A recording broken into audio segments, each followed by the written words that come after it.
સમગ્ર વિશ્વમાં 100માંથી 90 એરા સુરતમાં ડાયમંડના તૈયાર થઈ રહ્યા છે મેન્યુફેક્ચરિંગ. પરંતુ વેપારનું હબ બનાવવા માટે, સુરત વેપારનું હબ બને તે માટે એક આવા ડાયમંડ બુર્સની નિર્માણની જરૂરિયાત હતી. સુરત ડાયમંડ બુર્સ બનાવવા માટેનો મેઇન કન્સેપ્ટ એ હતો કે સુરતમાં અલગ અલગ જગ્યા ઉપર જે માર્કેટ ચાલતા હતા એને કેવી રીતે સેન્ટ્રલાઇઝ કરવા. અને સુરતના બહુ વેપારી એવા છે કે જે એવરી ડે મુંબઈ જાય છે અથવા વીકમાં 2 વખત મુંબઈ જાય છે અને સુરત પાછા આવે છે. એ લોકો બધાનો પ્રોબ્લેમ સોલ્વ થાય એના માટે, બિઝનેસ સેન્ટ્રલાઇઝ થાય અને બિઝનેસ ગ્રો થાય એના માટે કરી અને સુરત ડાયમંડ બુર્સનું સ્વપ્ન જોયું. So here the entire industry came together and they've decided to uplift the industry by making a trading center, international trading center for the diamonds in Surat. So they can have all the entire community of the diamond industry can be here in a single building. અહીંયા dream સિટીનું નિર્માણ થયું અને એ 600 હેક્ટરમાં છે. Economic રીતે production ખૂબ સસ્તું પડશે. તો આ બધી બાબત જોતાં ઇન્ટરનેશનલ માર્કેટના ક્લાયન્ટો એમને ડાયરેક્ટ મળશે કે જે પહેલાં 2 થી 3 બ્રોકરોની વચ્ચે માલ પાસ થઈને ડાયરેક્ટ થર્ડ પાર્ટી અથવા ચોથી પાર્ટીને માલ વેચવો પડતો હતો. પરંતુ હવે ડાયરેક્ટ અહીંયા વિદેશના ક્લાયન્ટોના સંપર્કમાં આવવાથી ઇન્ટરનેશનલ માર્કેટની પ્રાઇઝનો પણ એમને ફાયદો થશે. સિક્યુરિટી વાઇઝ જોવાનું હતું, પ્લસ દેખાવ વાઇઝ, શો વાઇઝ, એ બધી રીતે અમારા જે ક્રાઇટેરિયા હતા એમાં બધા ધ્યાનમાં રાખી અને આખું બિલ્ડિંગ બનાવવામાં આવ્યું છે.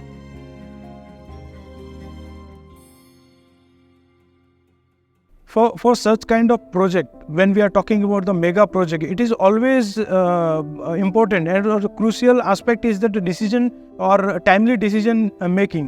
So here we have made some different committees. They are the one who is deciding or taking the decision on behalf of this all 4,500 traders. And from the day one, it was very clear we don't want any delay in decision making. Here the cost was not decided, the area was not decided, what kind of building it will be, that was not decided. Then again, this entire community has trusted the committee. By reverting, committee has given their all the efforts to carry that trust and complete the entire project within the time frames. It is a great example of mutual trust where entire community trust each other.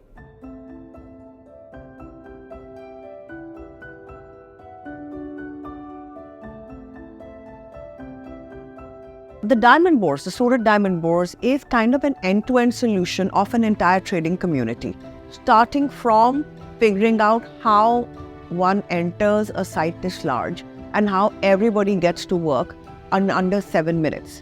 Because efficiency of time is really efficiency of every kind. And because we are working for a community, it is in many ways non-hierarchical and democratic. So how the design makes the same amount of provision for somebody who has a 300 square feet office and somebody who has a 30,000 square feet office.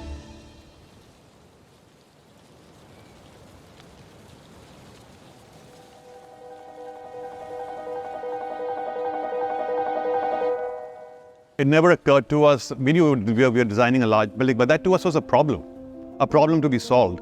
The problem of too many cars, too many people. How do we deal with this scale? What was important was the pursuit of the process, the pursuit of the fact that we asked ourselves, mudda kya tha? Right? And it is that mudda that we kept after, of how do you take this level of density and these many people and yet make it feel like it's a building that's about 1/10 this size. Once we had the master plan more or less in place in terms of people movement, we then started thinking about what the building should do. Now we knew that all the offices would need 100% daylight, but without glare. And the objective of that was because when you're working with diamonds, you really can only have a certain quality of light. So we designed all the offices to be 100% daylit. How we did that was all the towers which sit on the movement spines are all north-south oriented. So they tend to self-shade.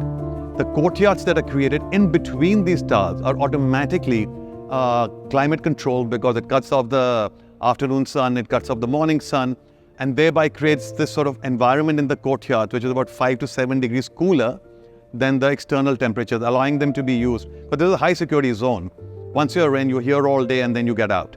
So the outdoor spaces had to become very comfortable in a highly oppressive climate that Surat has. It's humid, it's hot, and we really had to get these courtyards to work. So we have a range of people. We have smallest office is 300 square foot in Surat Diamond Bourse, and the largest is 1,25,000 square foot. But here in Surat Diamond Bourse, as we have treated all together as a equal, so everyone has a access to the luxurious facilities within their budgeted cost.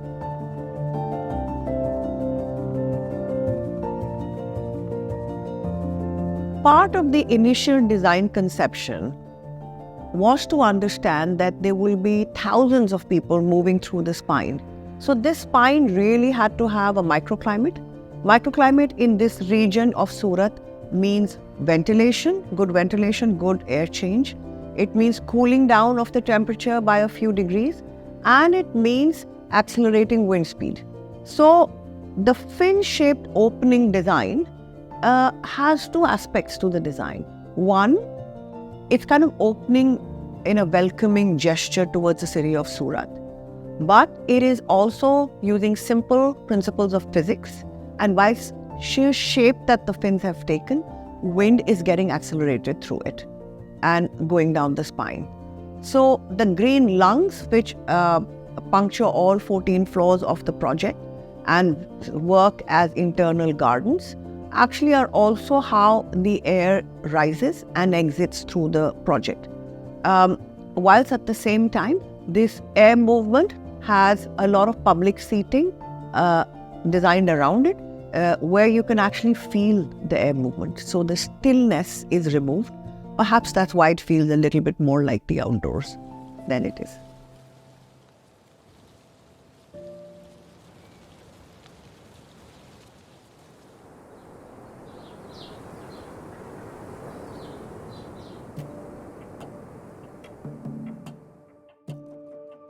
COVID gave this a new complexion. It was clear that to meet the timelines, the project had to be built by materials sourced from nearby, and where even processing of material was, when not possible elsewhere, was actually moved to the site. For example, processing of the glass was moved to the site. I mean, we eased off the construction pressure and material pressure by actually going as local and almost on-site as possible.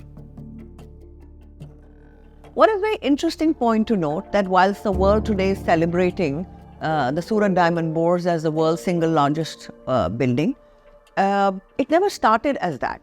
It just started as the office needs for each of the 4,500 members who were going to occupy this building.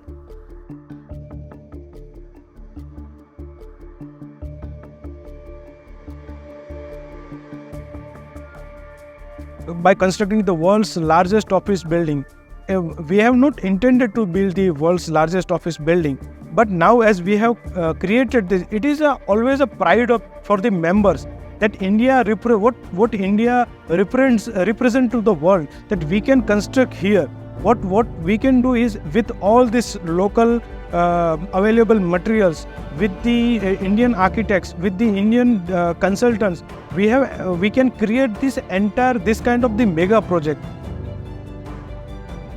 If you begin to use this as an example, as an exemplar, and apply it across scale to the country at large, it's inspirational for people to come together, to cooperate, to do new things, to make new buildings, to make new projects that will fundamentally lay the course for the next path that India will take.